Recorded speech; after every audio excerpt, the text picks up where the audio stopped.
என்னன்னா, இப்போ அண்மை காலத்தில் இடஒதுக்கீடு, குறிப்பாக உள் இடஒதுக்கீடு குறித்து தமிழக அரசியல் களத்தில் ஒரு பெரிய விவாதம் ஒன்று மூண்டிருக்கிறது. மற்ற எளிய அரசியல் நிலைப்பாட்டில் இருப்பவர்கள் கவலைப்படுகிறார்களோ இல்லையோ, சமூக நீதி, தமிழ் தேசியம், நிகர்மை போன்றவற்றில் அக்கறை கொண்டிருக்கக்கூடிய பலரும் இந்த உரையாடலை, இந்த விவாதத்தை கவனித்து வருகிறார்கள். குறிப்பாக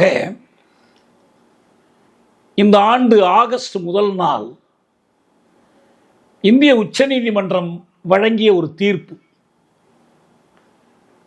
7 நீதிபதிகள் கொண்ட அரசமைப்பு ஆயம், கான்ஸ்டிடியூஷனல் பெஞ்ச். பெஞ்சுங்கிறத சில பேர் அமர்வுன்னு சொல்றாங்க. அமர்வு இல்லை, சிட்டிங் தான் அமர்வு. பெஞ்ச் என்பது ஆயம். 2 நீதிபதிகள் இருந்தால் அது 2 நீதியர் ஆயம், அல்லது 3 பேர் இருந்தால் 3 ஆயம். இது 5 ஆயம் அல்ல, 7 ஆயம். 5 பேருக்கு மேலே போனாலே அது கான்ஸ்டிடியூஷனல் பெஞ்ச், அரசமைப்பு சட்ட ஆயம். அந்த 7 உறுப்பினர்கள், அதிகபட்சமாக 13 பேர் கூட இருக்கலாம், ஆனால் இதில் 7 பேர் இருக்கிறாங்க, தலைமை நீதிபதி உட்பட. இவர் சந்திரசூட் இருக்கிறார் இல்லையா, அவர் உட்பட 7 நீதிபதிகள் கொண்ட ஆயம். அவங்க ஒரு தீர்ப்பு வழங்கியிருக்கிறாங்க. அந்த தீர்ப்பு 6 நீதிபதிகள் ஒரே கருத்தை சொல்லியிருக்கிறாங்க. அதாவது இந்த விண்ணப்பத்தில் எழுப்பப்பட்ட வினாவிற்கு ஒரே விடையை சொல்லியிருக்கிறாங்க. விண்ணப்பத்தில் எழுப்பப்படாத சில வினாக்களுக்கு அவங்க மாறுபட்ட விடைகளையும் சொல்லியிருக்கிறாங்க. இந்த விண்ணப்பத்தில் எழுப்பப்பட்ட வினாக்களுக்கு தரப்பட்ட முதன்மையான ஒரு விடை என்பது, கல்வி வழியிலும் சமூக வழியிலும் கல்வி வழியிலும் பிற்படுத்தப்பட்டவர்கள், அவங்க ஓபிசி என்று தமிழ்நாட்டுக்கு வெளியில் அழைக்கப்படுகிற ஏனைய பிற்படுத்தப்பட்டோரார்களாம். தமிழ்நாட்டில் இருப்பது போல பிற்படுத்தப்பட்டோர், மிகவும் பிற்படுத்தப்பட்டோர், எம்பிசியா இருக்கலாம். அதைவிட முக்கியமாக அட்டவணை சாதிகள், அட்டவணை பழங்குடிகள். இப்போ இந்த வழக்கு அட்டவணை சாதிகளை மையப்படுத்தி நடத்தப்பட்ட வழக்கு. இந்த அட்டவணை சாதிகளுக்குள் எல்லோரும் ஒரே தரமாக இல்லை. எனவே இந்த ஒரு தரமாக இல்லாத ஒரு குழு, ஒரு சாதிகள் கொண்ட ஒரு தொகுப்பு, அவர்களுக்கு மட்டும் உள் ஒதுக்கீடு வழங்கலாமா? அந்த உள் ஒதுக்கீடு வழங்க வேண்டும் என்று சொன்னால் அதற்காக அவர்களை உள் வகைப்படுத்தணும். அவங்களுக்கு உள் ஒதுக்கீடு வழங்கணும்னா உள் வகைப்பாடு, சப் கிளாசிபிகேஷன் அல்லது சப் கேட்டகரைசேஷன், ஆங்கிலத்தில் அதான் சப் கிளாசிபிகேஷன், சப் கேட்டகரைசேஷன், எது இருந்தாலும் ஒன்று தான். அப்படி வழங்கலாமா? அப்படி வழங்குவது இந்திய அரசமைப்பு சட்டத்தின்படி சரியா என்ற கேள்வி எழுப்பப்பட்டு, அந்த கேள்விக்கு விடை சொல்வதுதான் இந்த தீர்ப்பு. கேட்கப்படாத ஒரு வினாவிற்கு விடை சொல்ல ஒரு சில நீதிபதிகள் மட்டும் முற்பட்டிருக்கிறாங்க. அது நீதிமன்றத்தினுடைய ஆணையாகாது, தீர்ப்பாகாது, அது கருத்துரை, அவ்வளவுதான். இந்த கருத்துரை என்ற முறையில் 2வதா ஒரு விஷயம் சேரும். அதுதான் கிரீமி லேயர். எல்லாருமே அப்படி சொல்றதுனால தமிழில் சொன்னால் அது என்ன அர்த்தம்னா, ஒரு பால் காய்ச்சும் போது அந்த பாலின் ஒரு பகுதி திரண்டு அது ஒரு கிரீம் ஆயிடுது, பசையாகுது, ஆடை திரட்சி ஆகுது. அதே போல சமூக வாழ்க்கையில் ஏற்படக்கூடிய மாற்றங்கள் காரணத்தினால் அடிநிலையில் இருக்கக்கூடியவர்கள் மேலுக்கு வந்து அவர்கள் ஒரு திரட்சியாகி சமூக நிலையில் உயர்ந்த நிலைக்கு போயிடுறாங்க. ஒப்பளவில் உயர்ந்த நிலைக்கு போயிடுறாங்கன்னா அதுக்கு பேர் கிரீமி லேயர். நான் ரொம்ப காலமாக அதை பசை படலம் என்று நான் மொழிபெயர்த்துக்கிட்டு இருக்கிறேன். ஒரு பசையாக இருக்கிறது, கிரீம்னா பசை, அது ஒரு படலம், மேலே எழுந்து வருகிற ஒரு படலம். இன்னும் மற்ற மாதிரி மொழிபெயர்க்கிறவங்களாம் இருக்கிறாங்க. பசை ஏடுன்னு சொல்கிறாங்க, அல்லது திரட்டு என்று, உயர் திரட்டு என்று சொல்கிறாங்க. எப்படி வேணாலும் இருக்கலாம், அது பெரிய விஷயம் இல்லை. நான் கிரீமி லேயர்னே நான் தொடர்ந்து பயன்படுத்துகிறேன். ஏன்னா மற்றவங்களையும் மேற்கோள் காட்டுவதற்கு அது உதவியாக இருக்கும். இந்த கிரீமி லேயர் வேண்டும் என்ற ஒரு கருத்து சொல்லப்படுது. யாருக்கு? இந்த எஸ்சி எஸ்டி அட்டவணை சாதி அட்டவணை பழங்குடி மக்களுக்கான உள்வகைப்பாடு, உள்வகைப்படுத்தப்பட்டவர்களுக்கான உள் இடஒதுக்கீடு. அந்த உள் இடஒதுக்கீட்டில் கிரீமி லேயர்ங்கிற ஒரு அளவுகோலை பயன்படுத்தி ஒரு சிலரை அல்லது ஒரு சில சாதிகளை அல்லது சாதி குழுக்களை இடஒதுக்கீட்டுக்கு வெளியில் அனுப்பிடுறது. இதுக்கு தான் கிரீமி லேயர்னு பேர். இந்த கிரீமி லேயர் எப்போ வந்துச்சு அப்படின்னு சொன்னா, மண்டல் குழு தீர்ப்பு, மண்டல் தீர்ப்பு என்று சொல்லப்படுகிற இந்திரா சாணி தீர்ப்பு. நம்ம இந்த வகுப்புல ஒரு கட்டத்தில் இந்திரா சாணி தீர்ப்பு பற்றியே தனியாக பேசணும். அந்த தீர்ப்பினுடைய முக்கியத்துவம் மற்றதெல்லாம் பற்றி பேசணும். அந்த தீர்ப்பில் மையமாக இருந்த வினா, மண்டல் குழு பரிந்துரை செல்லுமா செல்லாதா? அந்த தீர்ப்பை வழங்குகிற போது, அதுவும் அரசமைப்பு ஆயம் 13 பேர் நினைக்கிறேன், அதில் சாவந்த் போன்ற நீதிபதிகள்லாம் இருந்தாங்க, நம்ம ரத்னவேல் பாண்டியன்லாம் இருந்தாங்க. அப்பயும் ஒரு 3 நீதிபதிகள் மண்டல் குழு பரிந்துரை செல்லுபடியாகாதுன்னு சொன்னாங்க. அவங்க இந்த வழக்கமாக பார்ப்பனர்கள், பார்ப்பனிய கருத்தியலாளர்கள் வைக்கக்கூடிய அதே கருத்து தான். எல்லாமே தகுதி திறமை அடிப்படையில் பார்க்கணும், இடஒதுக்கீட்டினால தகுதி திறமை கெட்டு போயிடும். இப்பயும் இந்த இடஒதுக்கீடெல்லாம் தேவையில்லை.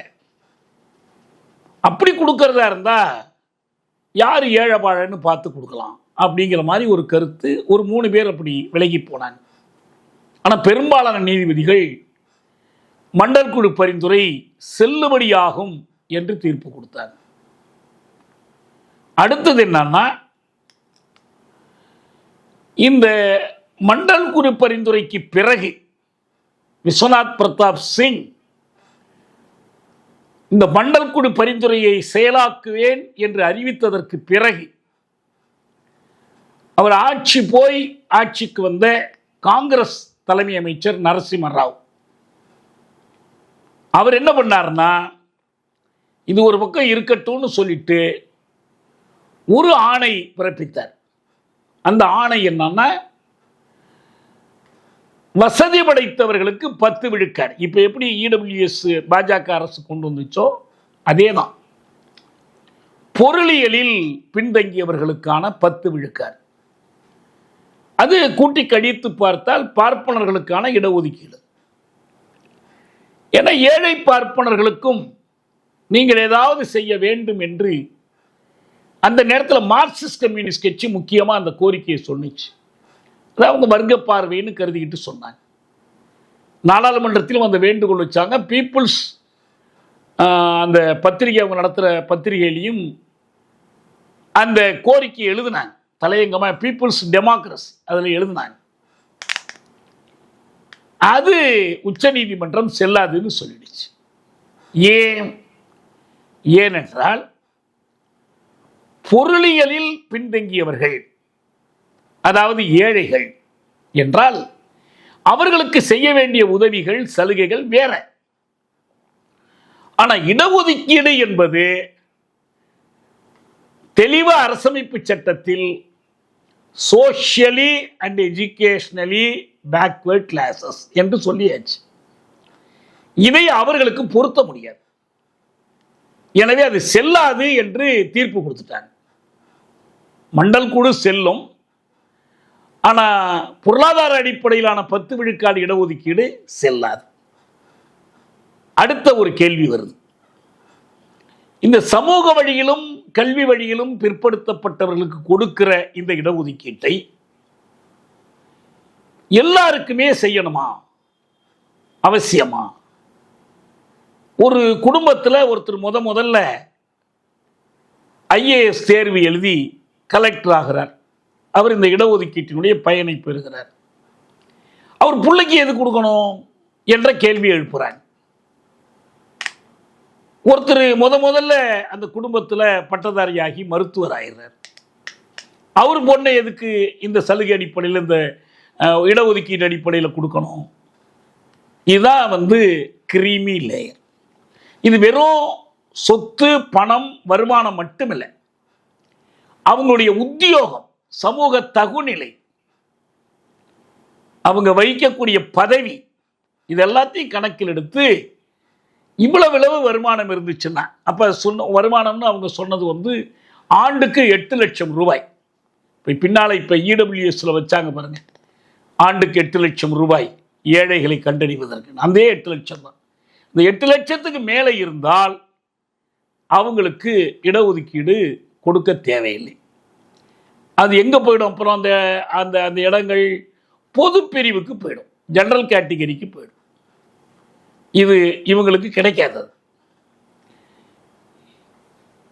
இது இப்போ நம்ம இந்த தோழர்கள் சொல்றாங்க, குறிப்பாக தோழர் ரவிக்குமார் எழுதுகிறார், இந்திரா சாணி தீர்ப்பின் மூலம் உச்ச நீதிமன்றம் ஏற்படுத்திய கிரிமி லேயர்ங்கிறார். அது தவறு. உண்மையில் இந்த கிரிமி லேயரை அறிவித்ததும் நரசிம்மராவ் தான். நரசிம்மராவ் கொண்டு வந்த கிரிமி லேயரை செல்லும் என்று சொன்னதுதான் உச்ச நீதிமன்றம். கொண்டு வந்தது காங்கிரஸ் அரசு, நரசிம்மராவினுடைய அரசு. மண்டல் குழுவை செயலாக்குகிற முடிவு விஸ்வநாத் பிரதாப் சிங்கோட முடிவு. பொருளியலில் பிற்பட்டவர்களுக்கு 10 விழுக்காடு என்ற முடிவு நரசிம்மராவ் அரசாங்கத்தினுடைய முடிவு. அதே போல் சமூக வழியிலும் கல்வி வழியிலும் பிற்பட்டவர்களுக்கான இடஒதுக்கீட்டை கிரிமி லேயருக்கு கொடுக்க வேண்டாம்ங்கிற முடிவெடுத்ததும் நரசிம்மராவ். உச்ச நீதிமன்றத்தில் மண்டல் குழுவை ஆதரித்த நீதிபதிகள் பொருளியல் இடஒதுக்கீடு என்பதை நிராகரித்த அதே நீதிபதிகள் கிரிமி லேயரை ஏற்றுக்கொண்டார்கள். ஏற்றுக்கொள்ளாமல் இருந்தவர் ஒரே ஒருவர் தமிழ்நாட்டைச் சேர்ந்த நீதிபதி ரத்தினவேல் பாண்டியன் மட்டும்தான். எல்லாரும் ஒத்துக்கிட்டாங்க. அவர் தான் சொன்னார், இங்கே கிரிமி லேயரில் என்ன தப்பு. இப்போ நம்ம முதல்ல அதில் தெளிவாக இருக்கலாம். கிரிமி லேயரை பற்றி பேசுறதுக்கு கிரிமி லேயர் என்ன பண்ணுது?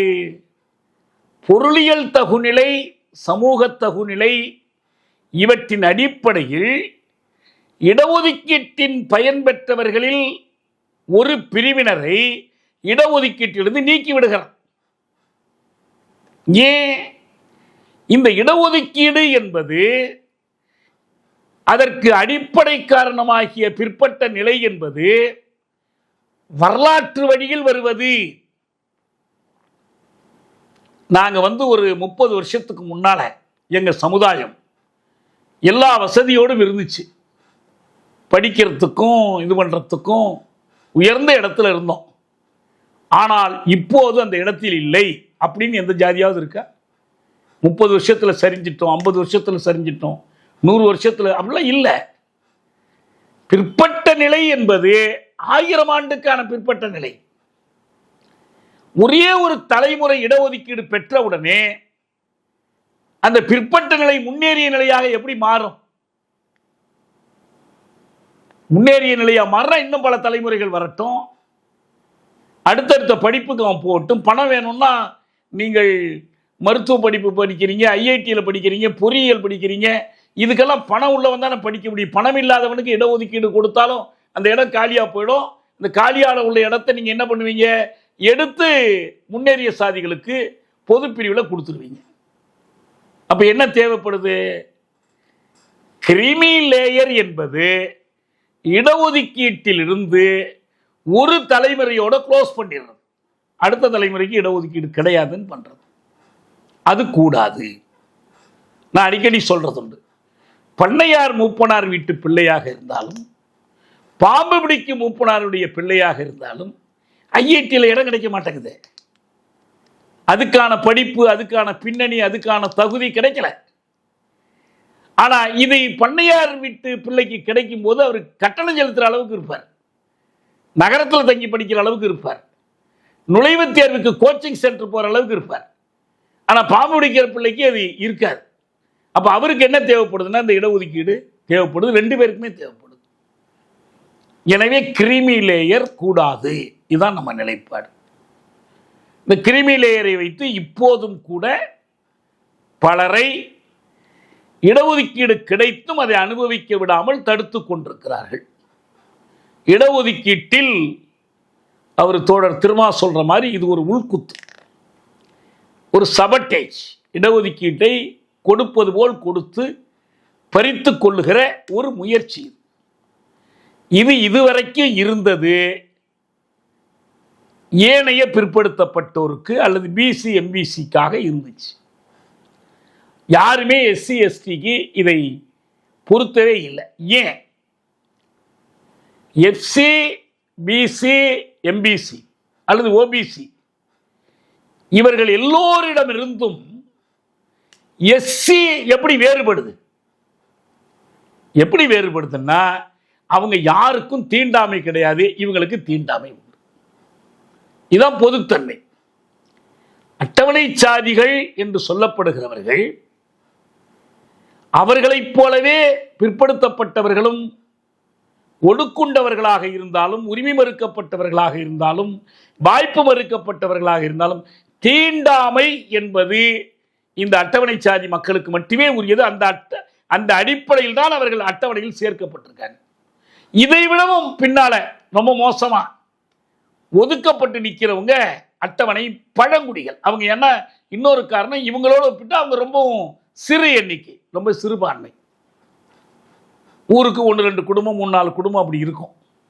அவங்க தொடர்ந்து ஒதுக்கி வைக்கப்படுறாங்க, இழிவா நடத்தப்படுறாங்க, இழிவான தொழில்களுக்கு பயன்படுத்தப்படுறாங்க. அதனால எஸ்சி எஸ்டிக்கு இந்த கிரீமி லேயர் என்ற கருத்தை இதுவரை பொருத்தியதில்லை. சரி, வேலையில சேர்ந்தாச்சு, பதவி உயர்வில் இடஒதுக்கீடு வேணுமா? நான் சிறையில் இருக்கிற காலத்தில் நம்ம தோழ் சந்துரு கொடுத்து ஒரு தீர்ப்பு, கிருஷ்ணய்யர் சின்னப்பரெட்டி தீர்ப்பை நான் மொழிபெயர்த்து கொடுத்தேன்.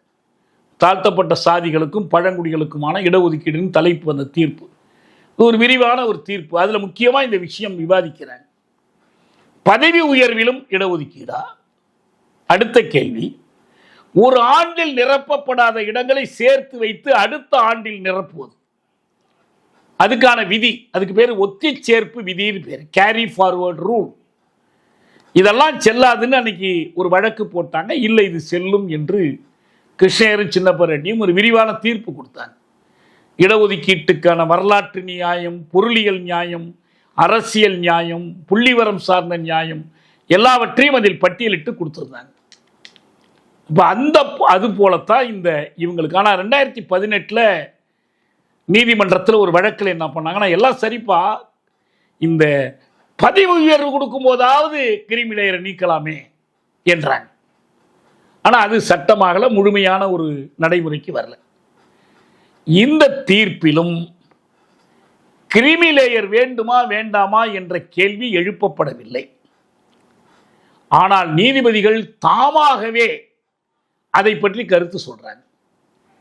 என்ன கான்டெக்ஸ்ட், என்ன சூழல்ல இதை சொல்றாங்கன்னா, உள் ஒதுக்கீடு என்று பிரித்து கொடுக்கிற போது மற்ற தொகுப்புகளை காட்டிலும் கூடுதலாக தாழ்த்தப்பட்டவர்கள், கூடுதலாக ஒடுக்கப்பட்டவர்கள் என்ற கருத்து இருக்கிற காரணத்தினால் அந்த கூடுதலாக ஒடுக்கப்பட்டவர்கள், தாழ்த்தப்பட்டவர்களில் ஒரு பிரிவினர் மேலுக்கு வந்திருந்தால் அதிக வருமானம் பெற்றிருந்தால், பெரிய உத்தியோகத்தில் இருந்தால், சமூக தகுநிலை பெற்றிருந்தால் அவர்களை நீக்கிவிட்டால் என்ன? அவங்களுக்கு எதுக்கு இடஒதுக்கீட்டிலும் பதவி உயர்விலும் இடஒதுக்கீடு கொடுக்கணும் அப்படிங்கிற கேள்வி எழுது.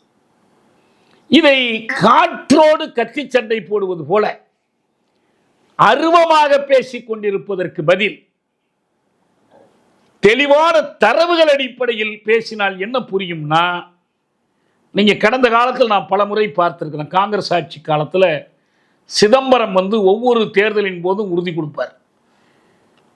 காலி விடப்பட்டிருக்கிற அந்த இடங்களை எல்லாம் நாங்கள் எப்படி காலி விடப்பட்டுச்சு, அதற்கு உரிய படிப்பு, அதற்குரிய கல்வி, அதில் ஆட்களுக்கு பயிற்சி கொடுக்காத போது என்ன ஆகுது?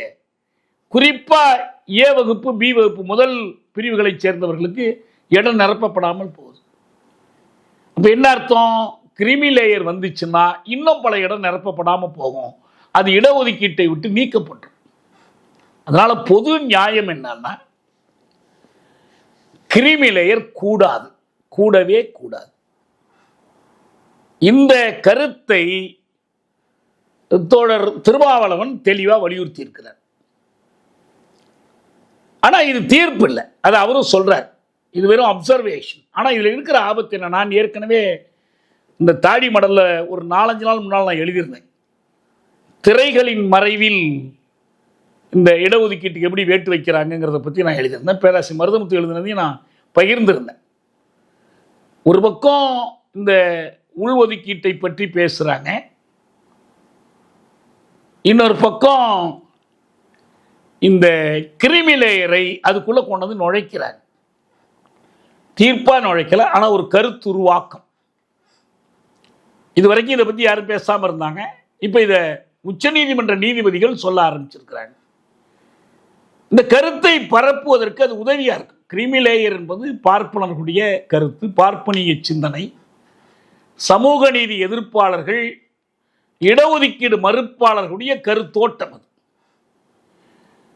பாரதிய ஜனதா கட்சிக்கும் RSSக்கும் இருக்கிற அந்தரங்க விருப்பம். அது ஏன்னா இடஒதுக்கீட்டை எப்படியாவது ஒழிச்சு கட்டணுங்கிறது தான் அவங்களுடைய விருப்பமே. அது எவ்வளவு மூடி மறைத்தாலும் அதுதான் உண்மை. அவங்க இந்த இடஒதுக்கீட்டை ஒழித்து கட்டுவதற்கு முன்வைக்கக்கூடிய வாதங்களில் ஒன்றுதான், இடஒதுக்கீட்டினால் பலம் பெற்று மேலுக்கு வந்துவிட்டவர்களுக்கும் இடஒதுக்கீடா? இது சுலமா எடுபட்டுறது. இடஒதுக்கீட்டின் பயன் பெறக்கூடிய இளைஞர்கள் கூட ஆமையா நியாயம் தானே, நேற்றுக்கு ஒன்றும் இல்லை இடஒதுக்கீடு வாங்கணும், இன்னைக்கு தான் அடுத்த கட்டத்துக்கு வந்துட்டோம்ல என்ற சிந்தனை இது இடஒதுக்கீட்டின் அடிப்படையை தகர்க்கக்கூடியது. இதுதான் இடபிள்யூஎஸ்க்கு அடிப்படை. பொருளியல் அடிப்படையில் இடஒதுக்கீடு வழங்குவது, பொருளியலில் நலிந்த பிரிவினருக்கு இடஒதுக்கீடு வழங்குவது. அப்ப பொருளியலில் நலிந்த பிரிவினர் இல்லை என்றால் அவர்கள் என்ன பண்றது? இடஒதுக்கீட்டிலிருந்து நீக்கிறது. சமூக கல்வி பிற்பட்ட நிலையில் இருந்தாலும் அவங்க பொருளியலில் மேல வந்ததுனால அல்லது வேறு வகையான சமூக அளவுகோல்களில் மேல வந்ததுனால அவர்களை இடஒதுக்கீட்டின் வரம்பிலிருந்து நீக்கி விடுவது எதுக்கு உதவியா இருக்கும்னா, இந்த பொருளியல் சார்ந்த இடஒதுக்கீட்டுக்கு வசதியா இருக்கும். இது இந்த RSS கருத்துக்கு இது உதவக்கூடியது.